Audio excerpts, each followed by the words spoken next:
To je slikovnica za djecu sa sjajnim ilustracijama. Govori o jednoj obitelji, zećoj obitelji.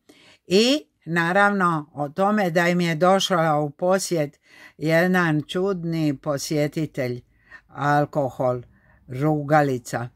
I tako lijepo ilustrirano, bit će zgodno držati to u krilu zajedno sa djetetom, pokazivati mu te slike i objašnjavati šta je pjesnik htio reći, odnosno šta je doktorica Dijana Uvodić-Đurić i njezina ilustratorica Matea Kovač, šta su htjeli reći ne samo obitelji koje će primiti u ruke ovu slikovnicu i čitati tu knjižicu i prelistavati sa svojim djetetom, nego šta su htjeli da dijete možda zapamti, da možda vidi tu, da mu bude simpatično i da nešto od toga nauči, onako usput, dok ga majka, otac, baka, djed, teta, a možda i odgajateljica u vrtiću drži u krilu i čita.